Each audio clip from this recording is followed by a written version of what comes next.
My name is Dr. Eddie Murphy. I'm a clinical psychologist. I'm part of the Ask How I Feel campaign, where we're looking at the whole area of psoriasis, not just from the outside in, but from the inside out. Yes, I'm delighted to be part of this campaign because often or not, nobody ever asks anybody with psoriasis how they feel. And it is hugely psychological as well as physical. And stress is a big trigger for a lot of people. What I'd like to get to is an understanding of the impact of it. And one of the areas that I'd like maybe you to talk about is the visibility piece and how you've managed that, and how you've seen others struggle with that area. Yeah, because it's such a visible disease, it is very hard to cover it up. But we spend a lot of time, people with psoriasis, learning that, how to do that. I never learned to swim. I never would expose my skin. I'd learned to wear light coloured clothes, long pants, long sleeves.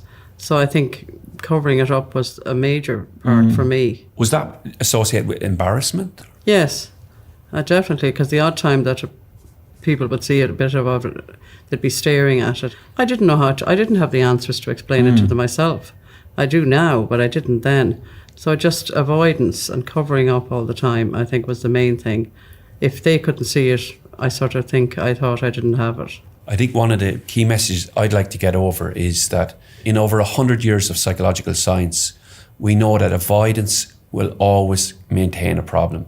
What we're really interested in is not necessarily where the problem came from, because with psoriasis, fundamentally you go to your GP, people get different treatments, but if they're engaged in avoidant behaviour associated with self-consciousness or embarrassment, quite often that can keep those negative feelings going. You just really wake up in the morning and the first thing you think of is, what can I wear today, or how is my skin today? It's got a mind of its own. I find I got it clear in hospitals, came out lovely. A few weeks later it started breaking out again. So you could never predict when it was going to pop out or where. And each is horrendous. The way I describe it to people that don't have psoriasis is, if you ever went on a sun holiday, did you ever get your back badly sunburnt? And after a couple of weeks you're at home and it's peeling and you're itching, you can't reach it. But there's a huge amount of people that won't go out, give up college. It's got a huge impact, much more psychologically sometimes than physical. Absolutely, and increasingly when it comes to the whole area of medicine or psychological interventions, individuals with lived experience is a very powerful narrative that increasingly needs to be brought into this conversation.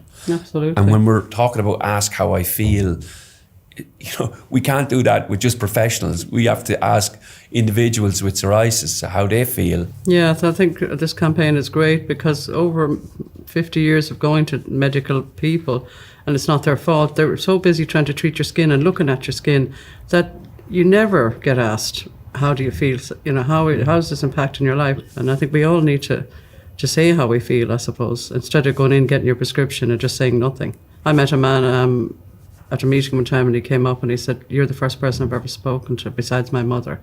And not every family member will have it, so they might be the only person. So they do feel really isolated, even within their family. There's nothing like meeting other people with the same illness. If it's cancer, we can sympathise with people or empathise, but we don't know how they're really feeling. And the same with psoriasis. It's so good to be in a room full of people with psoriasis, and we all can share our own stories.